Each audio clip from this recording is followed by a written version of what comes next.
All right, good morning. This is the Colorado Energy and Carbon Management Commission. It is a Friday the 13th of October, and we will start by doing a roll call. Yes, Mr. Chair. Commissioner Ackerman, Here. Commissioner Cross, Present. Commissioner McGowan, Here. Commissioner Mesmer, Here. Commissioner Oath, Commissioner Ray, Commissioner Robbins. Here. Mr. Chair, you have 5 out of 7 commissioners present. Great. 5 out of 7 is quorum. We exist. We are going to continue with our cumulative impacts listening session. We have opened up a docket around cumulative impacts, and this will result in a rulemaking at some point in the future. At this point, we're listening to stakeholders. We spent yesterday doing this, got a lot of good information, evidence, and varying perspectives, and we've got 9 folks signed up this morning to continue and finalize our initial step in this cumulative impacts listening session. With that, I'm going to start looking at our attendee list. The first person that we have signed up is Christy Douglas, but I do not see that she is with us. We then have someone that signed up as Matt J. I see a Matt Johnston in our attendee list. Let's elevate that Matt and see if that's the same Matt J that signed up. And the next person is Emily Bear from the town of Erie. Let's go ahead and bring Emily to the panel as well. Yeah, excuse me, Mr. Chair. Yeah, Mr. Johnson. Mr. Johnston, yeah, I'm here. I don't know if you had just called me or not, but it was in transition to allow me to speak.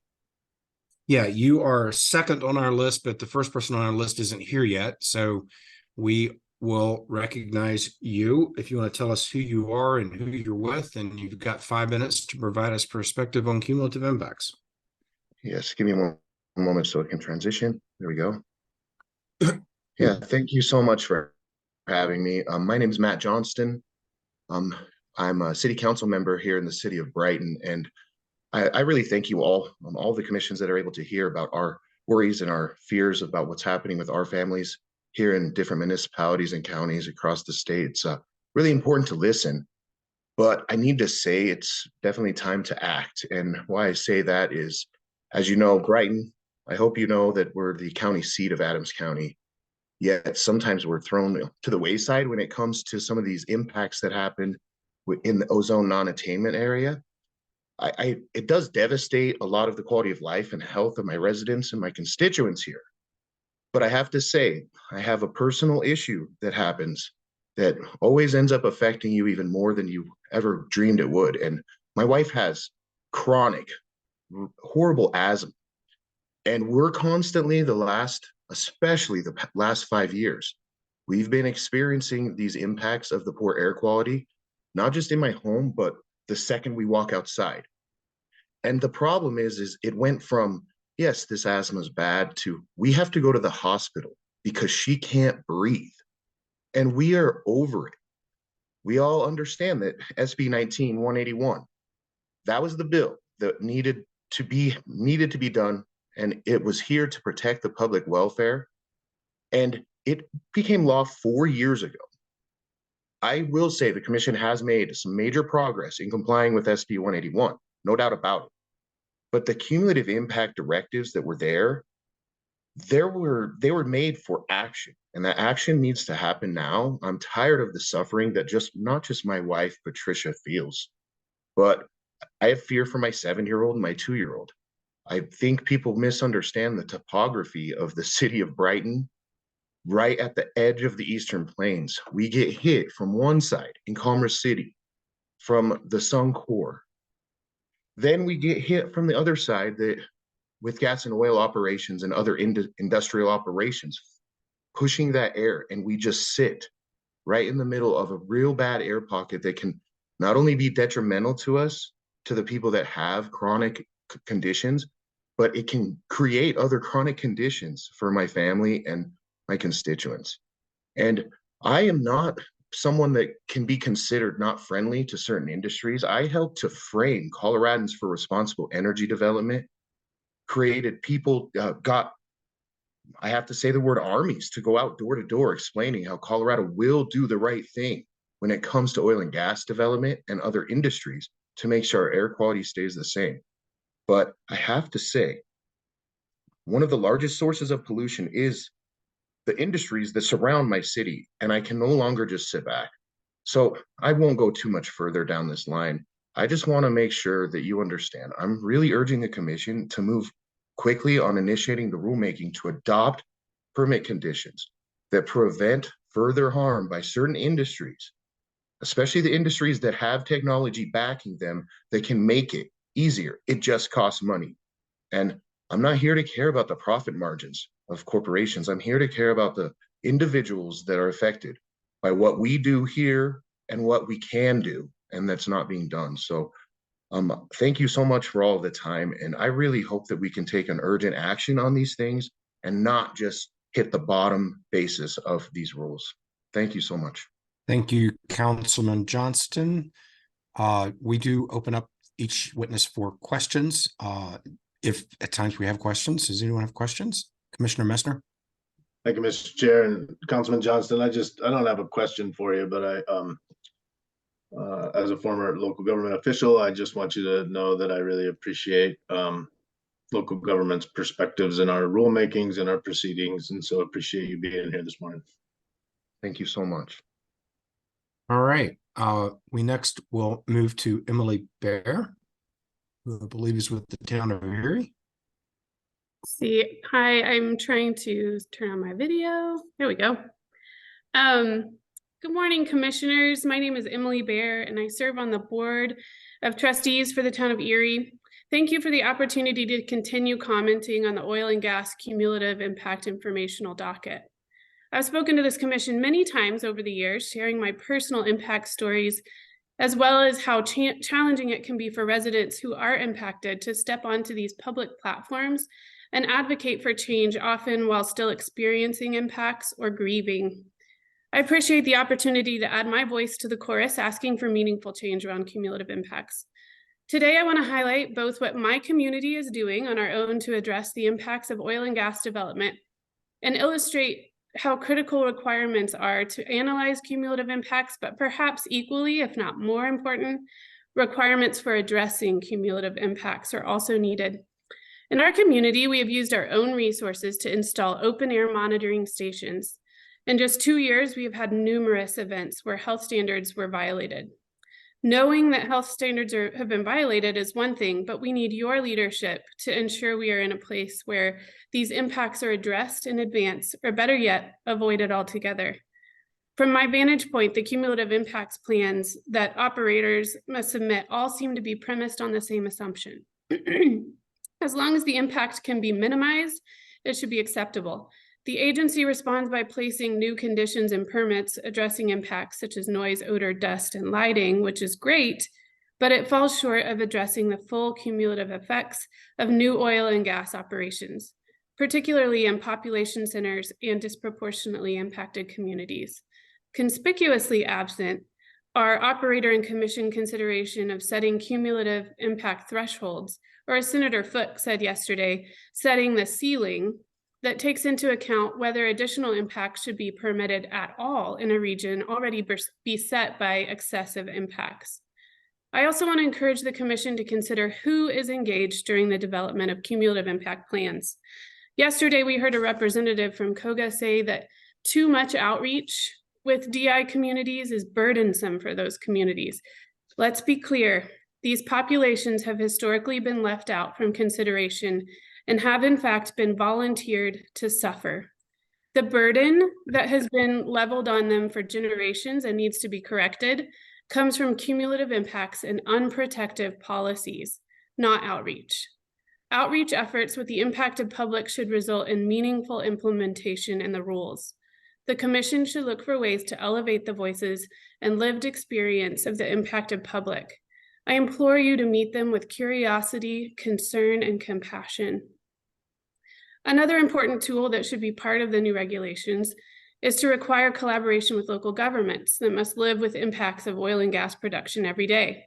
Local communities have been working together to better understand what we experience cumulatively, For example, Boulder County, Broomfield, Erie, and Longmont.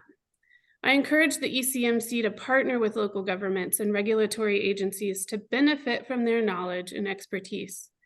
Also, adopt a comprehensive definition of cumulative impacts. While I understand the ECMC is not authorized to address other sources, it's important to consider them as our communities experience these impacts cumulatively and not in silos. Broadly, these impacts cover air quality, hazardous gases, water quantity and quality, land use, biological resources, noise level, and transportation networks. But there are specific subsets in all of these categories that should be carefully examined and quantified. And given the direction of House Bill 1294 and our mutual commitment to serving all of our residents, community members and community groups who have been disproportionately impacted by oil and gas development should be prioritized for engagement to fully understand their perspectives of the most directly impacted. Thank you for your time today. I really appreciate your willingness to engage with our comments. Thank you for presenting to us this morning and for being engaged with us. We do appreciate it. Any questions or comments from commissioners? All right, great. Thank you so much. Again, we appreciate hearing from our local government representatives. So thank you very much. Next, we will go to Christy Douglas. Good morning. Can you hear me? Yes, we can hear you. All right. And I had prepared a statement to make this morning, and at the last minute, I decided that that wasn't going to work for me, and that I was just going to go off notes, and therefore I am not camera ready. I will not be turning on my video, so just wanted to let you know that up front. My name is Christy Douglas, and I want you to know that I'd like to disclose that I'm a at-large council member for the city of Commerce City. I am here speaking in my own behalf. I know that some of you might remember me from the past. I used to testify on a regular basis. Not only do I serve the people of Commerce City, but most importantly, I'm a grandmother to 5 precious young humans, and some of them are living with health issues. So aside from not being camera ready this morning, I recorded the audio from yesterday, and I listened to as much of it as I could last night. One of the things that caught my attention is that it's been 5 years, 5 long years since the passing of 181.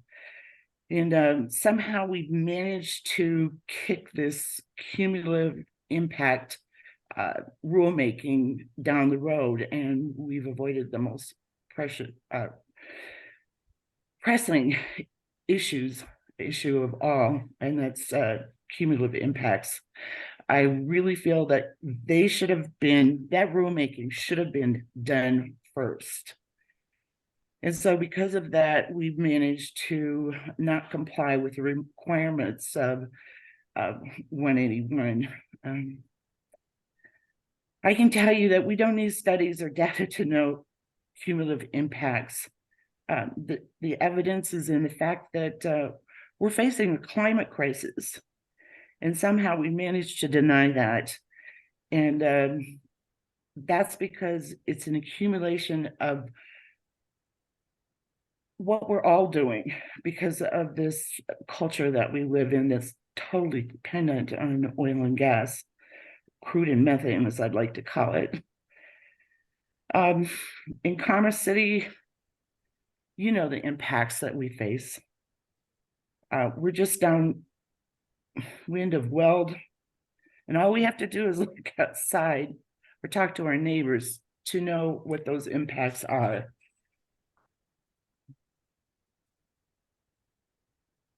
So I haven't done the research myself, but others have said that we permitted over 5,000 wells since the passing of 181, and that legislators have had to pass other legislation to reinforce 181.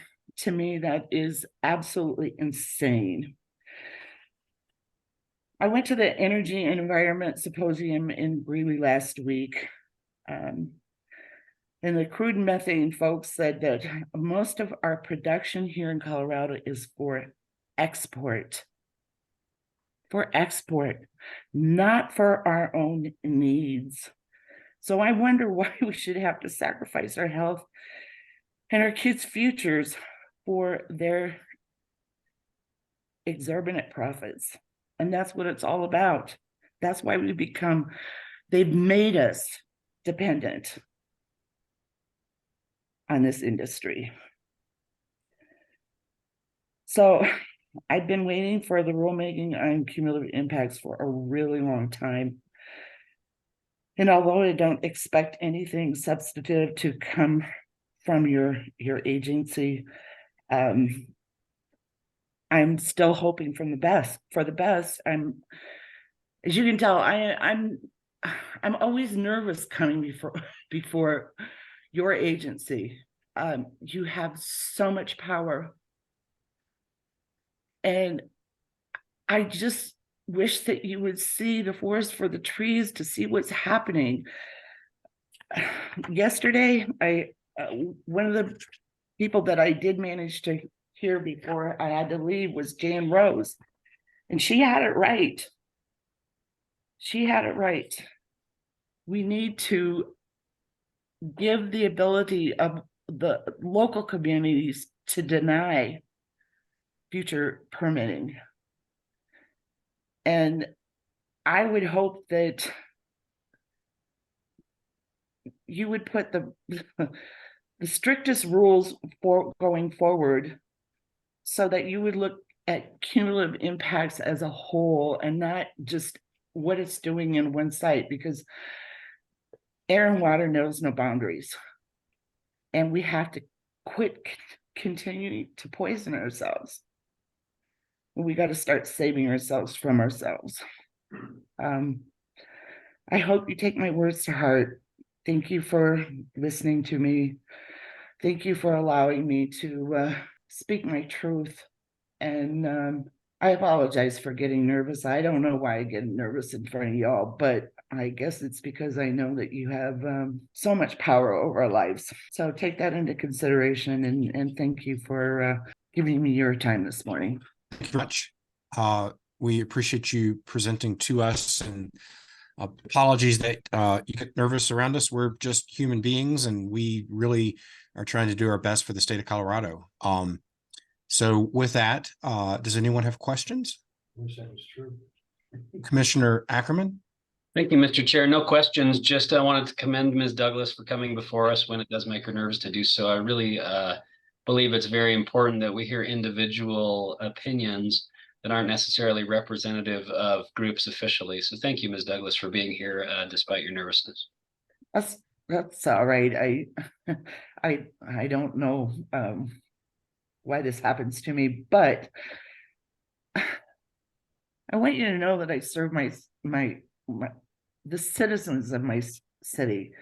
I don't serve the city itself. It's the community members that I care about. I'm a public servant, and I just hate to see what's happening to us, because we live in this world of revering authority and money, and it comes down to that. And I just wish that we would learn to put all of that aside and start caring about each other more. As much as I care about my grandkids and my kids, my family, my neighbors, and all the people who live here in Commerce City, we deserve better. We just deserve better. Thank you. Thank you very much. We appreciate you being with us. We now will turn to our next witness, Mr. Bat. Yes. My video has been turned off, it says. Okay. Hold on, we're getting it turned back on. Okay, thank you. Yes, thank you for the opportunity to speak today. My name is Ramesh Bhatt, and I am speaking on my own behalf today. I live in Boulder, Colorado. The Marshall Fire, which killed people and destroyed nearly 1,000 buildings, was just a couple of miles from my home. In fact, if the wind had been in a different direction, I could have easily lost my home and even some loved ones. A couple of months later, my family and I had to evacuate because of the NCAR fire. Now we live with a suitcase packed, ready to leave at a moment's notice from our house. This is not the only issue facing Boulder. You probably also know that our air is often polluted because of oil and gas production in Weld County. The point is that we are all affected by climate change and pollution, even those of us privileged enough to live in Boulder. I do acknowledge, though, that there are many disproportionately impacted communities that are way worse off than those of us in Boulder. The rulemaking you are engaged in now is an opportunity to address these issues. We cannot keep doing the same things again and again and hope for a better result. We have to change. A number of speakers before me, both yesterday and today, have made some good points, so I would like to just reiterate a few of them. First, there has been some discussion about the nature of the Commission's authority to address cumulative impacts. Please note that Senate Bill 181 was very clear. It says the following, I'm just quoting from there. The Commission shall adopt rules that, in consultation with the Department of Public Health and the Environment, evaluate and address potential cumulative impacts of oil and gas development, unquote. So while the focus may be on House Bill 1294, it is very clear from 181 that you have broad statutory authority and the mandate to evaluate and address cumulative impacts. Second, the evaluation of baseline conditions for cumulative impacts analysis should not be narrow. As discussed yesterday, even the governor noted this in his signing statement. Moreover, it would not be a proper cumulative impacts analysis if all existing pollution from all sources is not part of the baseline. As someone said, if you don't want the bucket to overflow, you need to know how much water is in the bucket when you're deciding to add water to it. Third, addressing impacts should be such that there is no net increase in pollution in areas that are already burdened by pollution. For example, in the ozone non-attainment areas, there should not be a net addition of ozone precursors. The way to achieve that is to have strict and quantified emission limits that should not be allowed to be breached. I think other people have noted that in the past. I'm just reinforcing that. Fourth, note that House Bill 1294 specifically calls out impacts on disproportionately impacted communities. It clearly spells those words out.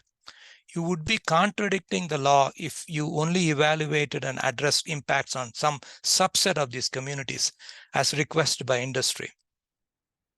Fifth, cumulative impacts refers to more than air quality. Impacts on wildlife, biological resources, water, soil, etc., need to be addressed. Sixth, nothing in the law says that you have to only address new permits. You have the right and the obligation to address already permitted operations. In fact, things like the ozone non-attainment problem cannot be resolved unless you address, with further regulation, already permitted operations. Finally, I hope that you realize that this is a great opportunity to generate a set of rules that effectively protect people, wildlife, and the environment.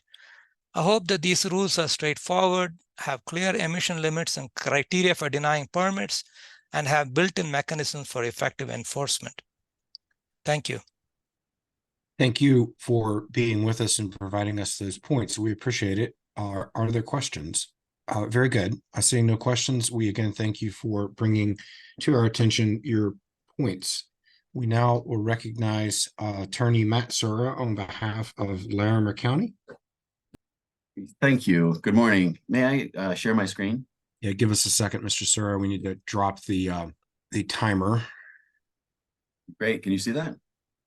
Yep. Excellent. So good morning. I'm Matt Sura, Special Counsel for Larimer County. Today, I will briefly cover cumulative air quality impacts on Larimer County nitrogen oxide budget for the oil and gas sector and evaluating and addressing cumulative impacts under that budget. This is a map of the ozone non-attainment area.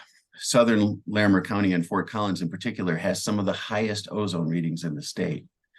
As I presented to you last year, even though the regulated point sources, mostly from the oil and gas sector, are concentrated here to the east, Larimer County is experiencing problems with high ozone. On hot, still days, the researchers tell us that daily thermally driven terrain-induced diurnal flow patterns push air pollution upslope towards the mountains. Essentially, what that means is the ground warms up, hot air rises, and pushes the pollution upslope. As temperatures drop in the evening, that pollutant-laden air moves back downslope, and the cycle repeats every day, increasing the pollution load that forms ozone. This ozone precursor oil and gas emissions inventory was released as part of the SIP rulemaking that is going to occur in December of this year. The study was commissioned by the State Air Pollution Control Division, and it's helpful to our efforts here.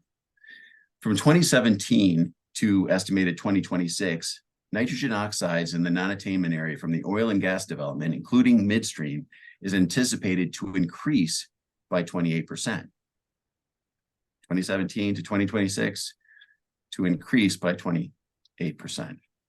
If we take out the midstream sources, nitrogen oxide in the upstream sector went up from 24 or 25.3 tons per day in 2017 to an expected 58.66 tons per day in 2026, and that is a 29% increase.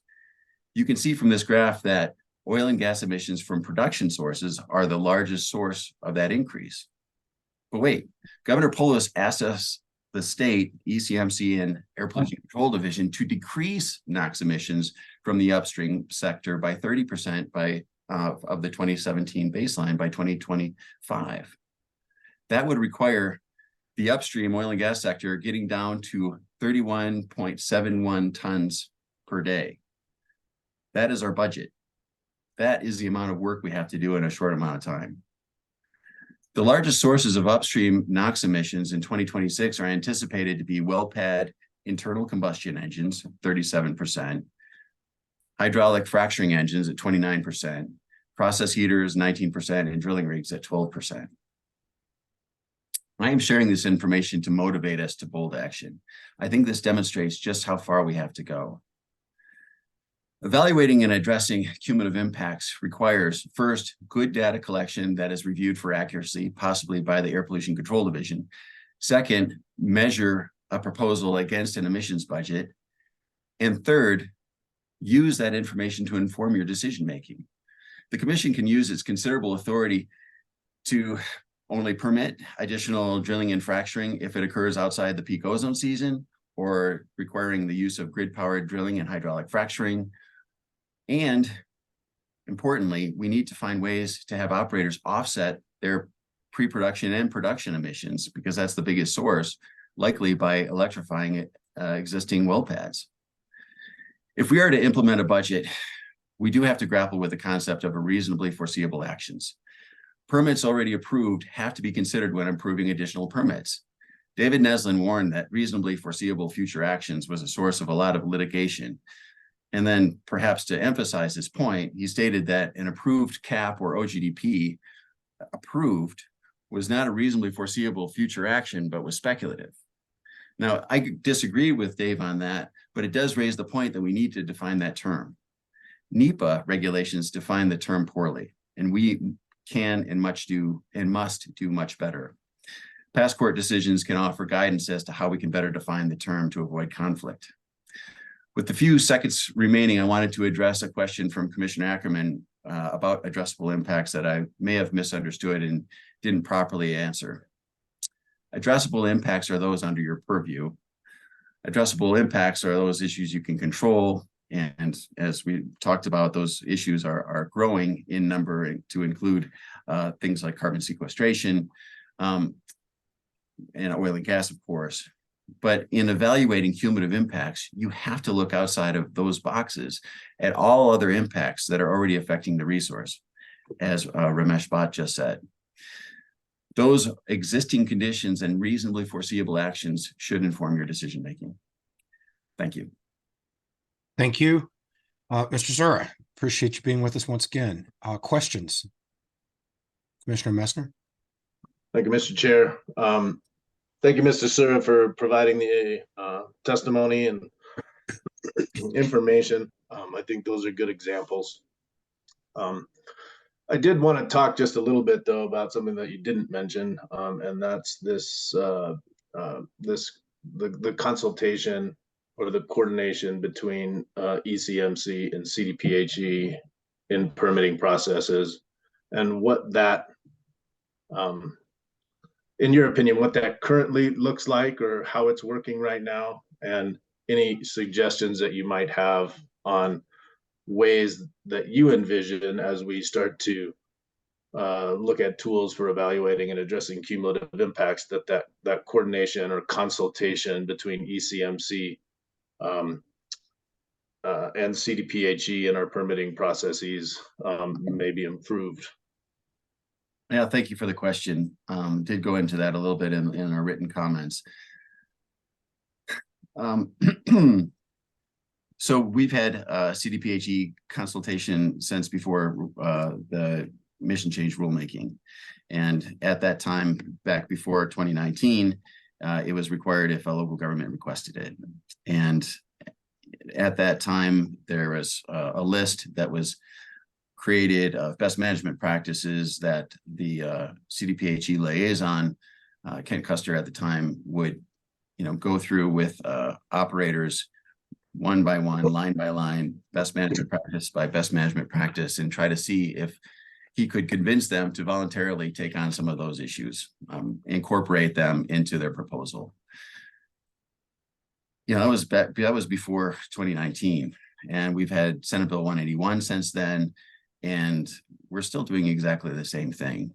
The Air Pollution Control Division, or CDPHE representatives, are meeting with operators and having conversations, and not having really any regulatory authority, but just trying to convince them that it's in their interest to voluntarily comply with some of these best management practices. An example being electric drilling rigs. What I found, I'm really fortunate to have the honor of representing a number of local governments. And in the last year, I've been in some negotiations about oil and gas development plans and that are being proposed within the jurisdictions that I represent. And having that regulatory authority to say, we'd really like to talk to you about electrifying your drilling rigs has made all the difference. In two cases, an operator had conversations with CDPHE, and the issue was not resolved. It was either inconclusive, or the operator said, no, I don't think that we can electrify our drilling rigs.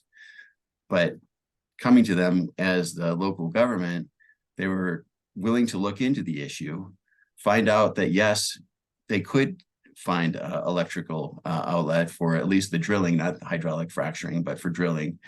And they committed to that based on the fact that the local government was asking for it. You have a lot of authority.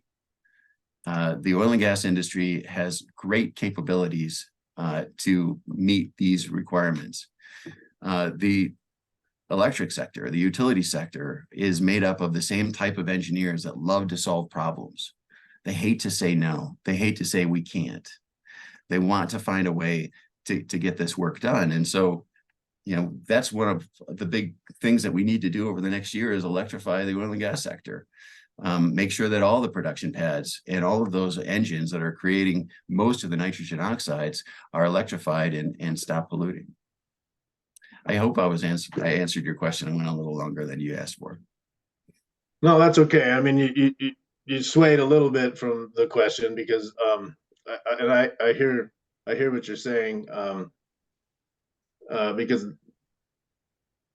the concept of is should we be contemplating existing facilities and not just new permits, as we look at ways to address cumulative impacts, I think goes to your point around the electrification of existing production equipment and And the stat that you had provided that indicated that I think it said 39% of NOx emissions currently being generated, may be from existing production equipment, i.e. diesel generators being utilized on site. And so I think that's good. And so good there. I think I want to go a little more specific into this consultation between ECMC and CDPHE, though, because I think this ends up being a really important part of this conversation is, how does that, how do you think it's currently working? And I think you hit on that a little bit, that you're not finding it to be particularly different than perhaps what had been contemplated in the past. But are there ways that we can improve that consultation process between CDPHE and ECMC to allow for a broader scope of analysis and recommendations to come from CDPHE, who is arguably the state expert in emissions, that would help us as the state expert in surface impacts and downhole impacts in determining certain technologies, certain profiles, certain public health concepts, things that we need to make determinations on to look not only cumulatively at oil and gas operations in the state, but also from a specific OGDP perspective. Maybe my question is not very clear, but I'm just trying to get to. There's a lot there. And if I might, I'll take another shot at it. So absolutely, our partners at CDPHE are going to be integral to solving these problems, and a partnership that has already been developed over the last 3 years. It's far more, you're working in concert with CDPHE far more than you have in the past, and I think that just needs to increase.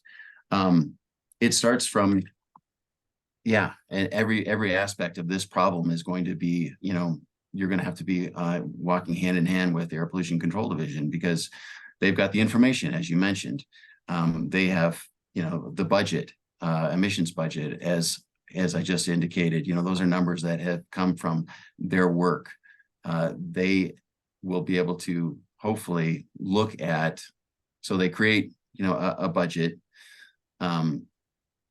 You're going to have operators that come before you that say that this is what we expect our emissions to be. We need to make sure that we fact check those numbers. And if you don't have people on staff to do that, that is a role for Air Pollution Control Division to do, is to fact check that.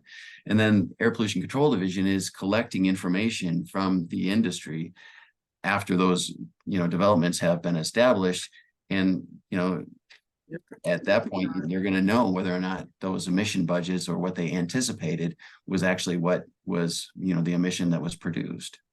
And that, again, informs that feedback loop to determine whether or not we're approaching the threshold of when we can no longer permit oil and gas facilities, or how we need to change the existing oil and gas facilities to stay under that budget that we've created.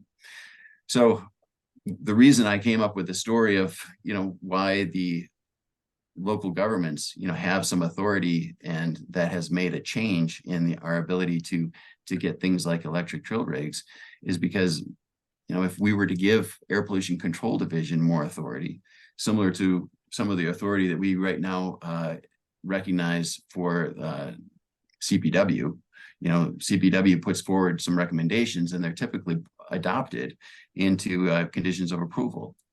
If we were to do the same thing with the Air Pollution Control Division, I think that we would have a lot better proposals coming out of ECMC.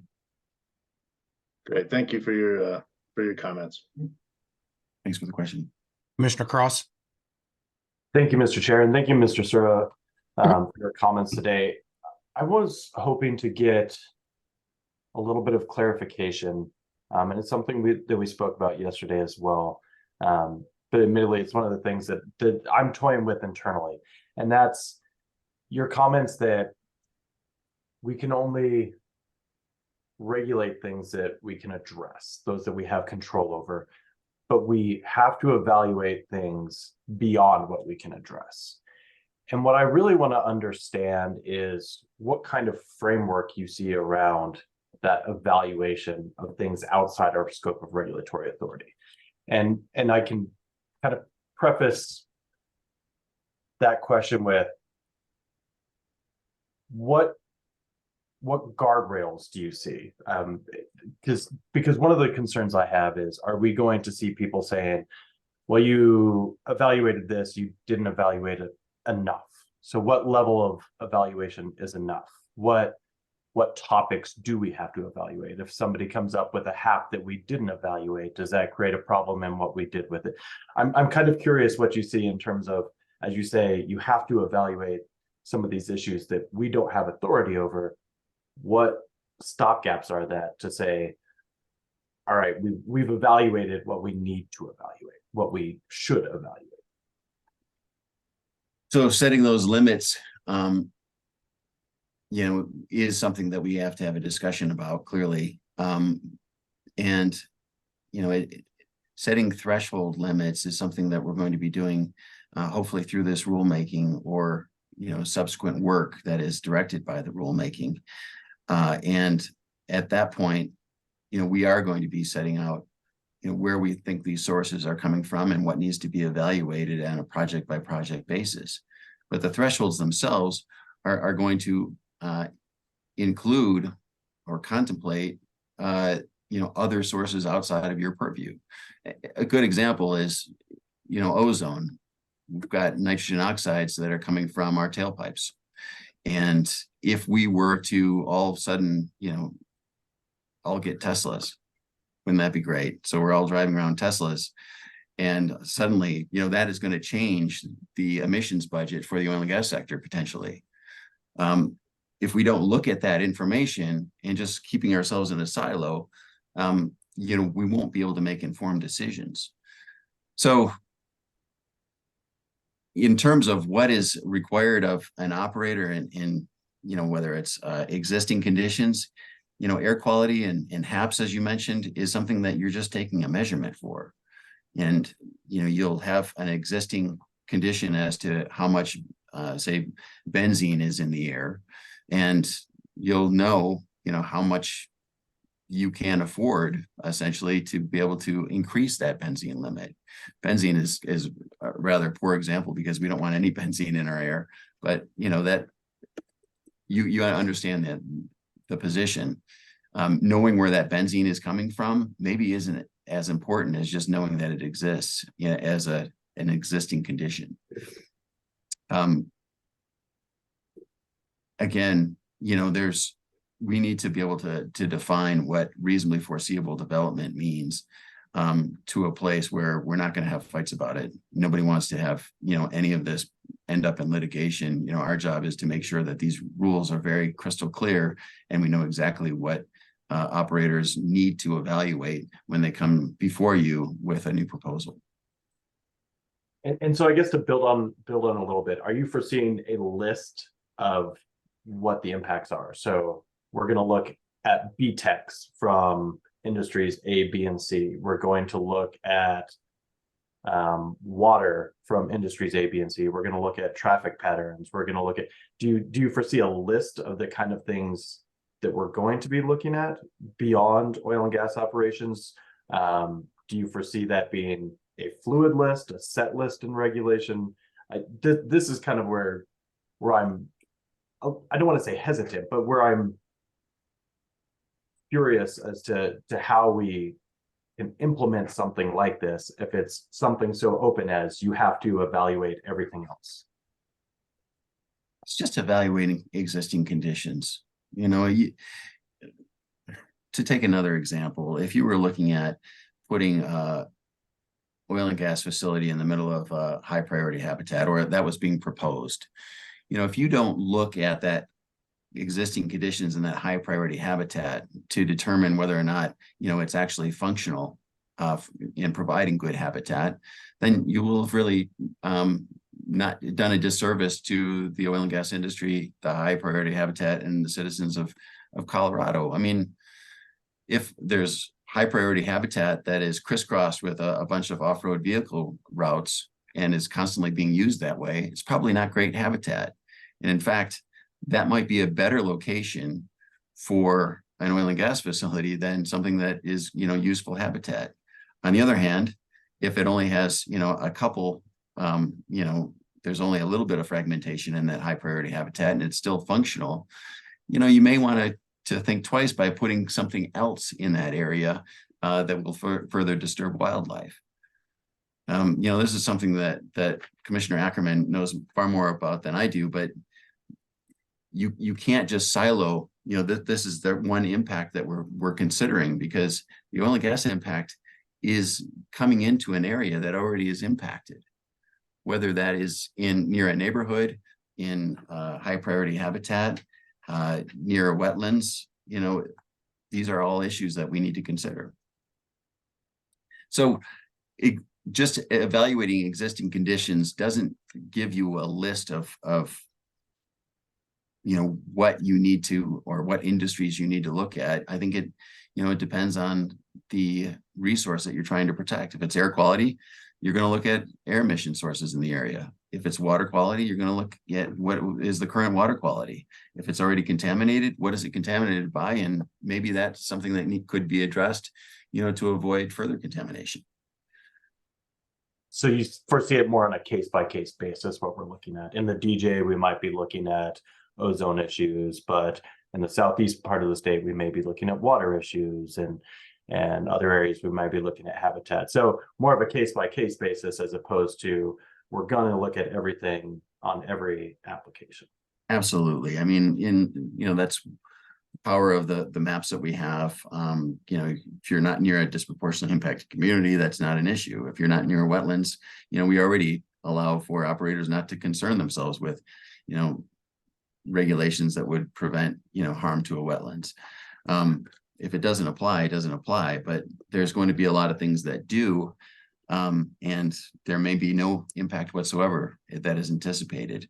And that's would be a box checking exercise. On the other hand, if there is already some impacts to an area and they're going to be increasing those impacts, that's where the full evaluation needs to occur.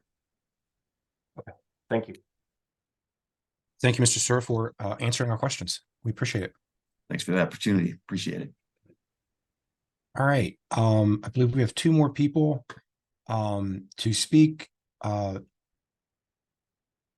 Miss Amara, who's next? I think Ms. Chatur, that is how you pronounce it. Yes, Ms. Chatur. Hello. Can you hear me? Yes. So, hello, everyone. Good morning, Commissioner Jeff Robbins and all commissioners. Thank you for taking the time to listen to my testimony. I am Madhvi Chatur, 12-year-old climate justice activist from Arvada and a UN child advisor. I've been a climate warrior since I was 5 years old. I have been involved with the ECMC, formerly called COGCC, in the rulemaking process since 2019. I was 8 years old then and had met in person with Commissioner Jeff Robbins too. Today, I am here to remind you all that children have a right to a future. I repeat, children have a right to a future. They have the right to a great environment and have the right to lead a happy life filled with fun and play. Their voices matter. I have been involved with the UN for the past 1.5 years as an advisor in the formulation of the UNGC 26, which are a set of guidelines for governments and businesses to protect children's rights affected by the environmental and climate crisis. Just 2 weeks back, I was invited to the UN Geneva, Switzerland for its launch. Hence, with all this work experience, I am pleading before you all to give children and their lives a priority when creating rules for the cumulative impacts. Cumulative impacts are very important because humans are not giving their ecosystems a breather to rebound from the perturbations caused by their rampage of the ecosystems. Many say that no universally accepted framework for cumulative effects analysis exists, but certain general principles have gained acceptance, and that cumulative effects analysis should be conducted within the context of resource, ecosystem, and community thresholds. Levels of stress beyond the desired condition degrades. Thus, each resource, ecosystem, and human community must be analyzed in terms of its ability to accommodate additional effects based on its own time and space parameters. Now, I want you to consider the cumulative impacts of oil and gas industry. 1. On the soil and thereby to wildlife, to game, agriculture, and thereby to our crops, orchards, fruits and vegetables, dairy, meat, etc., and thereby our food chain itself. 2. On all watersheds. I want to remind you, produced water is not the same as fresh water and groundwater. It has dissolved radioactive elements, and so it cannot be poured directly in the soil, and also is unfit to be used as drinking water for wild animals. In all stages of oil and gas production, transportation, refining, distribution, during start and stop operations, that is upstream, midstream, and downstream operations, leaks, flares, and dead wells. I also beg you to phase away oil and gas drilling in Colorado and not issue any more drilling permits in the future. We cannot turn a blind eye to the climate crisis that is here with us. Climate justice is environmental justice, social justice, economic justice, health justice, and intergenerational justice. We can't eat money. Thank you. Thank you very much for appearing. Do commissioners have questions? Commissioner Messner? Thank you, Mr. Chair. I just want to thank you for coming in front of us and sharing your thoughts. I think you bring a valuable perspective to the conversation, and appreciate all the work that you're doing on behalf of all of us at the UN. So thank you for participating today. Thank you. Yeah, agreed. Very good. Our last witness is Lucy Molina. Hola, buenos días. Can you hear me? Yes. Okay. Wow, 5 minutes, y'all. I'm in shock. Thank you so much. First of all, I want to thank you all for your public service and for allowing me to show up. I also want to apologize for not being able to connect last night. I had technical issues. I do also would like to thank our previous Miss Tatar for her public service also, and her advocacy for the future. I will, a lot of people, I've been here before, and I'm gonna right now just read, sorry, where is it? Sorry, here. So cumulative impacts occur when multiple sources of pollution and other environmental stressors combine over time to cause adverse effects to human health and well-being. These impacts are the results of complex interactions among various social, environmental, and public health factors. And I'm just sharing that because I have to go with the health impacts in my family. I've shared this many times. Cancer, we live in a sacrifice zone. I live in Commerce City, where I live next to the oil refinery. We have the arsenal, the Rocky Mountain Arsenal is our home here, also our backyard. We have no drinking water. We have fracking up in the north of Commerce City. When we talk about cumulative impacts, my family is, we have felt those impacts throughout our lives. Right now, my aunt, we're still fighting the cancer since COVID. My uncle just got another diagnosis of cancer. We're still doing chemo for that. As I mentioned before, my grandmother died of leukemia. We're fighting lupus right now, my cousin. We are we're in unincorporated Adams County. 58th and Emerson, around that area. I'm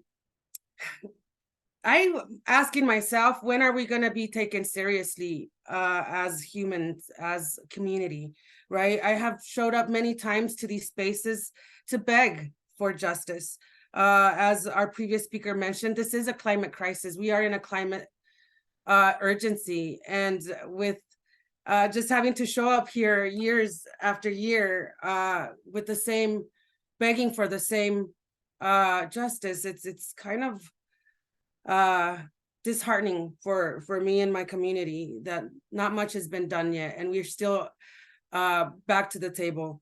Again, I want to say I'm sorry that my health is impacting people's paychecks at this late, I would say 2030. I'm sorry, my frustration. I have something prepared and I can't even read it because my mind is going crazy trying to understand why I'm here again, asking for the same things, right? Cumulative impacts is what has been impacting my family. Living in disproportionately impacted communities, we have received all the burden, all the sicknesses, all the sufferings. While industry continues to bank from us, we continue to get sick. Bloody noses, the cancers, the leukemia, the migraines, the impacts in our education. When you look at Commerce City, we are the epitome of what happens with cumulative impacts in Commerce City. Just even through our education, our sicknesses, we are one of the highest communities in cancer. Ban fracking. We're not asking for favors anymore. We're asking for justice. Thank you very much. Thank you very much for appearing before us today and bringing your perspective. It is really helpful. Do commissioners have questions? Commissioner McGowan? Thank you, Mr. Chair, and thank you, Ms. Molina, for being here today and sharing your story. And I always appreciate when you come in front of the commission and describe what your real life experience is. And I think it's hard as a regulator to figure how we make this all fit together. I would like your perspective, and I know that you have a real life, but I'm wondering if you've been thinking about how we might apply some of our cumulative impacts rulemaking in regards to disproportionately impacted communities. So we've been talking, a lot of folks have been testifying about thresholds and being at a limit and trying to figure out how we describe kind of geographic areas to inform whether or not there's a threshold or a limit related to an area. And I'm wondering if you could share your perspective on some of those things. Thank you for your question. And again, I appreciate this moment. I always say two things are missing in our communities. It's funding, proper funding and proper representation, right? Which is why we're so behind. I believe we're 30 years behind in information. The information is not there for us, right? And education, I believe community needs to be awakened, needs to be educated, we also need to be included, right? I've seen many people show up. This is not the only people that are impacted in this. Two things are happening in disproportionately impacted communities. Like I mentioned, lack of funding, lack of proper representation. And there's also fear, ma'am. There's a lot of fear in our communities. And in these communities, there's a lot of immigrant communities. There's language barriers. So there's a lot of fear, right? And we fear what we don't understand. So if we're able to, sometimes we have to meet, como se dice, we have to find a middle place, right? Because what I hear, even through hearing some testimonies, I don't see myself as a regular community. I don't see myself in the rulemakings. I don't see myself in the laws, right? Most of these laws and regulations are made for industry so they can continue to bank on us. So again, I think more funding needs to be directed to these organizations, bring the proper representations and educate community, because this is a serious problem that we're facing right now.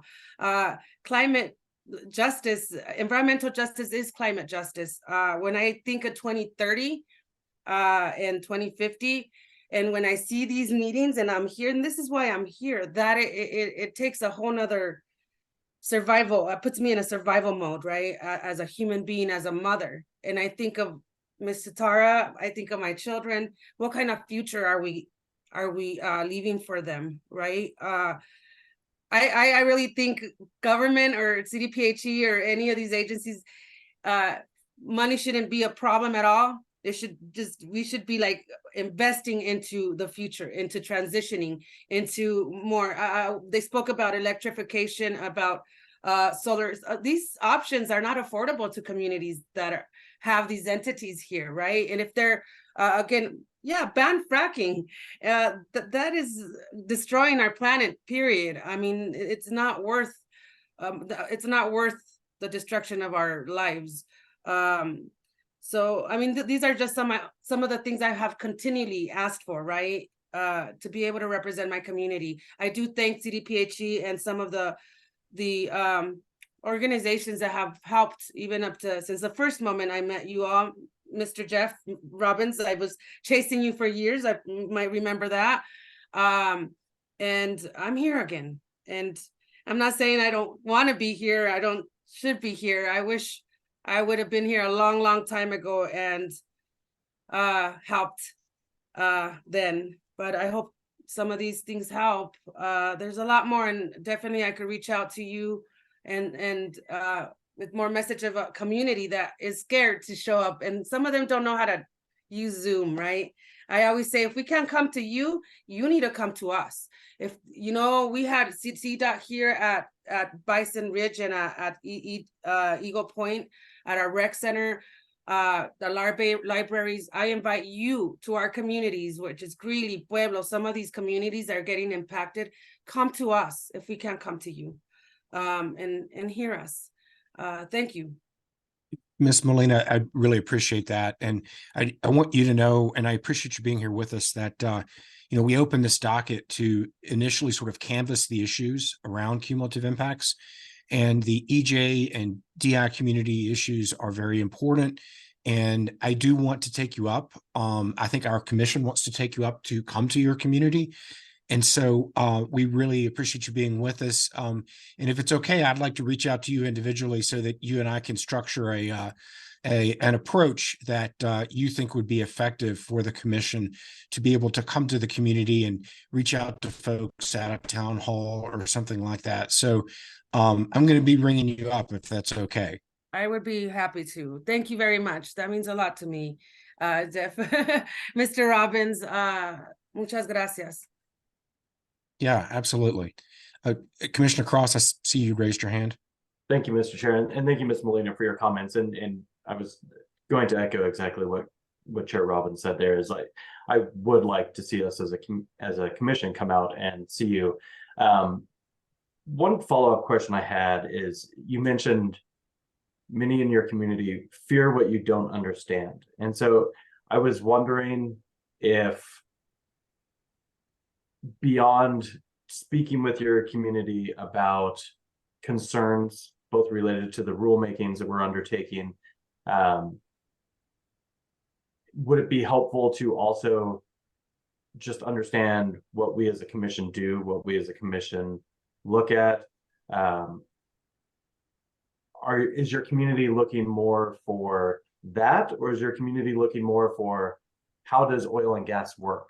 As we start to take on geothermal, how does geothermal work? Is it more of the not understanding the industries more, or is it more so not understanding our processes more? I think both.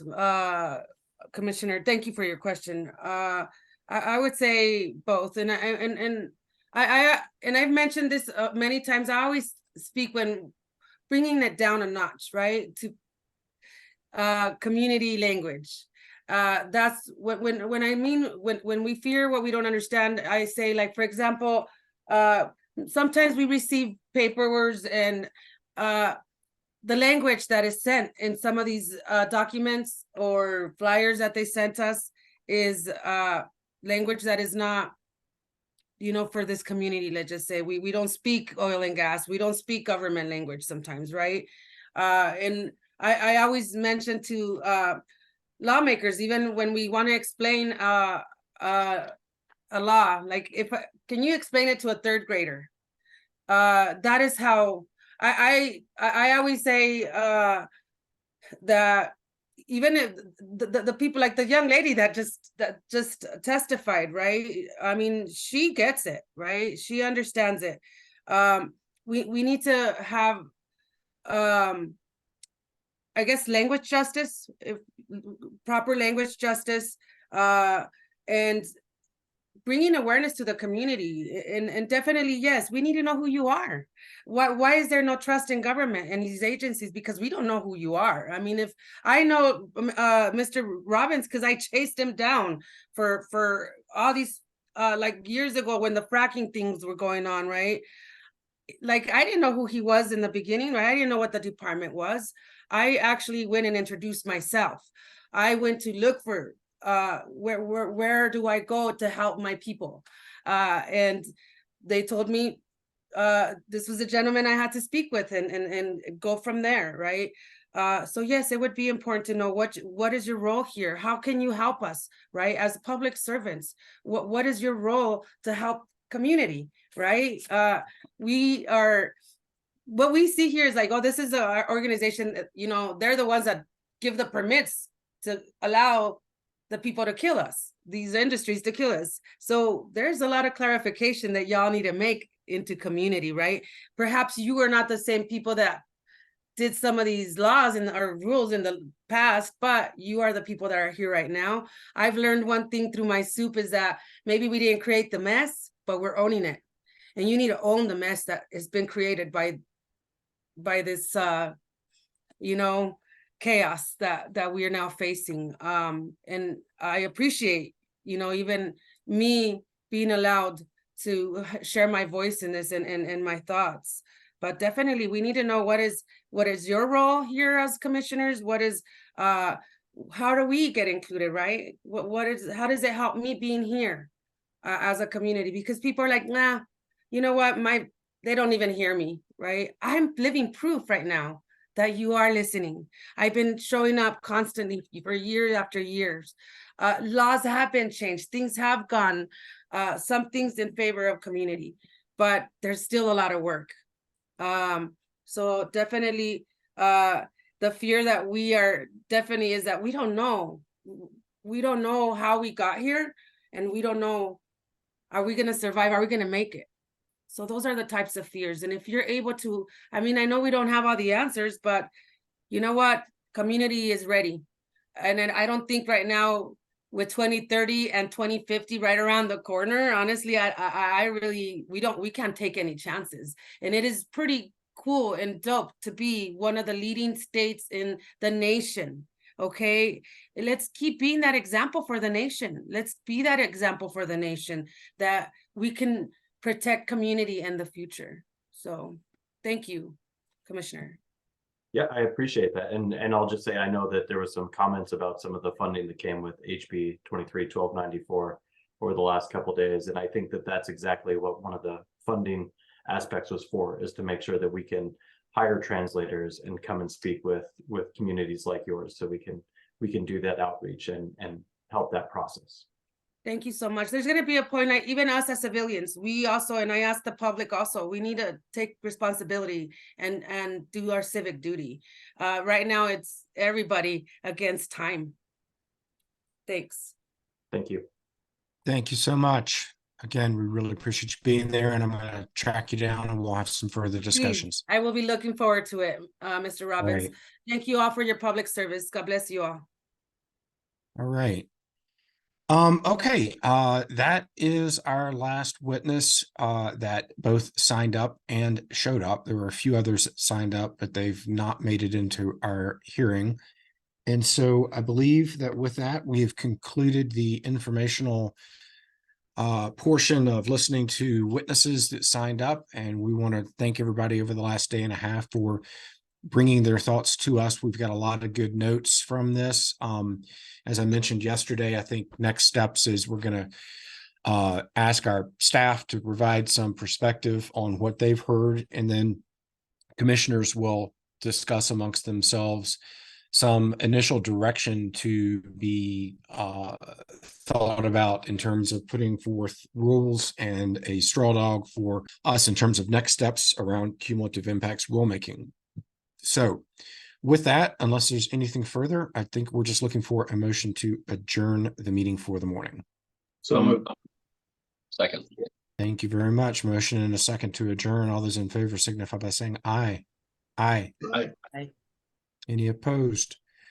We are adjourned. Have a good rest of the day and a good weekend, and we'll see you next week.